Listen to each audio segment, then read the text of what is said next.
Okay, so in today's lesson we're going to be looking at radians. And the first thing we want to talk about is, well, what is a radian? Let's think about this for a minute, because the radius of a circle we know is 1. And we know that to find the circumference of a circle, it's 2 times pi times the radius. Well, if the radius is 1, that means that the circumference of the unit circle is going to be 2 pi times 1, or just 2 pi. So we know that a 360-degree rotation, or a 360-degree arc, has a length of 2 pi. Well, if you think about a half of a circle is 180 degrees, so then a 180-degree arc has a length of half of 2 pi, which would just be pi. And if 90 degrees is half of 180 degrees, a 90-degree arc would be the same as half of pi, which would be pi over 2. And those are our measurements in radians. So a radian measure is that pi radians equals 180 degrees. So we have to have this conversion, because we're going to be doing a lot of converting in this lesson between radians and degrees to radians. So if we want to convert something to degrees, we're going to multiply by 180 over pi. Or if we're going to convert degrees to radians, we're going to multiply by pi over 180. So let's use those conversions for these first examples. So here we're going to convert 1 radian to degrees. Now, to do that, again, we're converting to radians to degrees. So I'm going to multiply by 180 over pi. So I'm going to take that 1 radian times 180 over pi. Well, 1 times 180 is 180. So my calculator, well, first off, your answer would be 180 divided by pi degrees. But we know that we don't refer to degrees in terms of pi, so I'm going to simplify this. If I do this on my calculator, 180 divided by pi gives me 57.3. So my answer would be 57.3 degrees. So 1 radian is equivalent to 57.3 degrees. Well, what about 1 degree? How does that compare to radians? So I'm going to multiply this time. I'm converting from degrees to radians, so I'm going to multiply by pi over 180.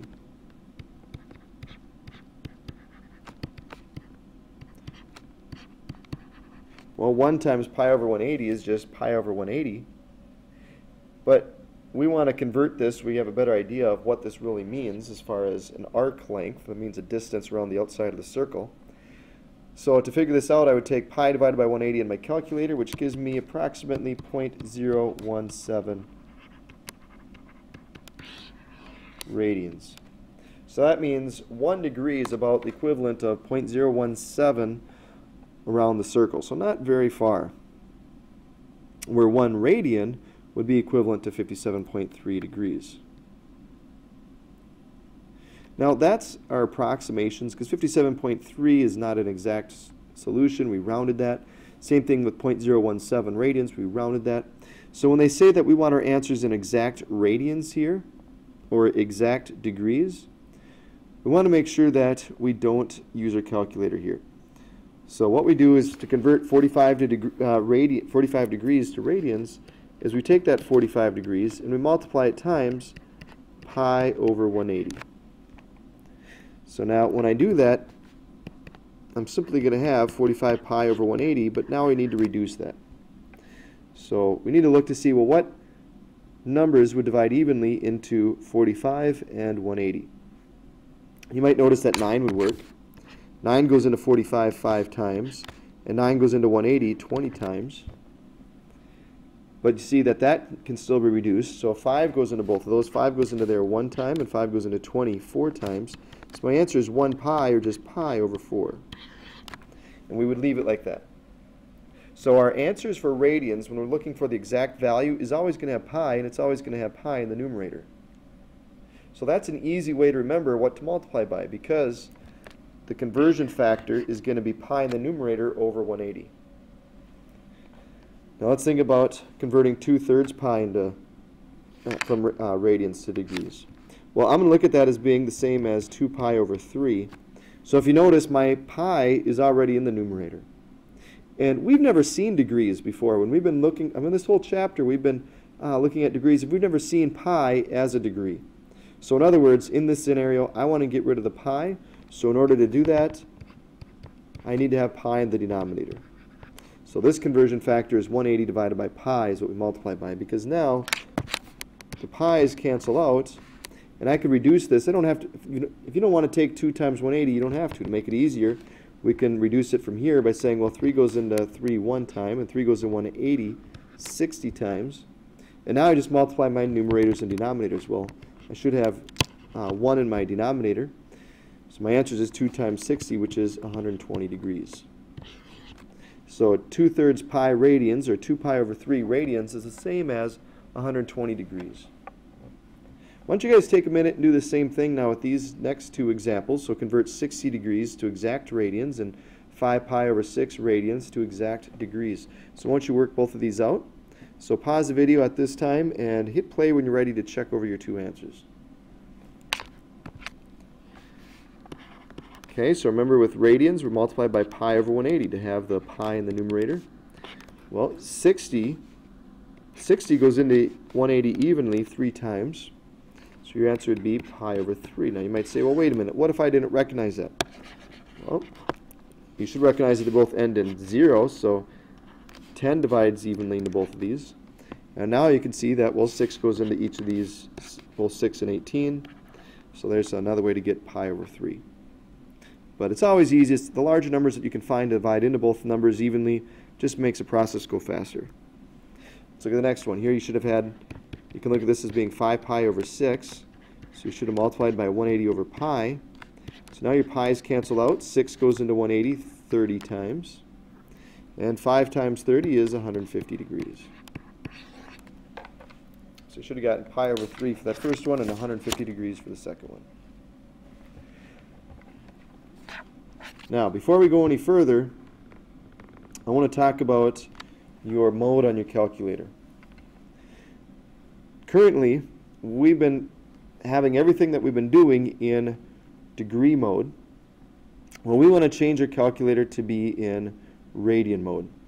Now, the reason why, or the times that we need to make sure that we have our calculator in the proper mode, is when we're dealing with sine, cosine, or tangent. Because sine, cosine, and tangent specifically relate to either degrees or radians depending on how you have it set. Now if I had cosine of 20 degrees that I was trying to find, I would type in cosine of 20 in my calculator, but I want to make sure that I'm in degree mode. If there is no degree symbol, like here I have just the cosine of 2, there's no degree. Whoops. So if there's no degree, we need to be in radian mode. Or if we see pi, that means that we're going to be in radian mode. So if I'm taking the sine or the cosine of something and I have pi involved, I want to make sure that I'm in radian mode. Or if I don't see a degree symbol, I also want to make sure that I'm in radian mode. So why don't you get out your calculators and I'll show you how to change that. So when you go to your calculator, remember if you drag your cursor, this is if you have the newer, the black version of the calculator where this is like a touchpad as opposed to a click pad, is what they call it. If you drag your cursor over to that little sprocket in the corner, that'll tell you if you're in degree mode or radian mode. So right now I'm in degree mode because we saw that with the DEG. So some of you guys might have seen the video at the beginning on Moodle where you could click on whichever version you have, and I show you how to set up your calculator where you can create 2 documents, one in degree mode, one in radian mode. If you've done that, you should be able to go to Document and go to File, or actually, you know what? There's a faster way to do it. If you're in the calculator screen, you just hit Control and O, and that'll open up your documents. And you see here where I've done that, where I've created 2 different modes. One's in degree mode, one's in radian mode. So now if I click on radian mode, and I drag my cursor over, you'll see that now I'm in radians. So if you haven't done that already, where you've created 2 documents, one in degree mode, one in radian mode, I would encourage you to do that. You can watch that video. Otherwise, if you haven't done that, I'm going to show you now how to make that change. So I'm going to put this back into, I'm going to open up my other file that's in degree mode. So See, now I'm in degrees. So I'm going to show you how to make the change. So what you're going to do is you're going to create a new document. And if it asks you if you want to save it, say no. And then what you're going to do is go back to the home screen, go to Settings. Now some of you guys, when you go under Settings, it says Document Settings. That's the newest version, the newest operating system. So if you have that, that's great. That's a lot easier. But for those of you with this operating system, you go to Settings, then go to General. And then we're going to change this to radians. Once you change it to radians, you can just hit Enter or OK. Go to your current screen. Now if you want to save this, this is where you can hit Control S and then save this as radian mode.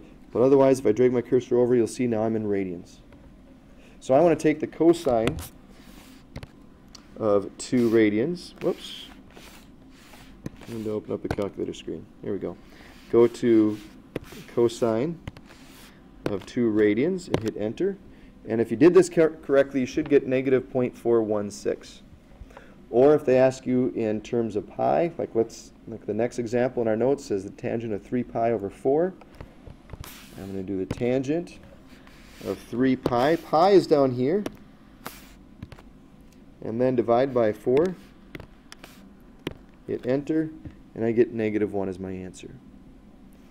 So let's just look at one last thing here, and that's your sine and cosine function. Notice how the graphs are identical as to what we talked about before, but the one thing to recognize is that instead of every 90 degrees something happening, we're looking at things in terms of pi, so in terms of radians.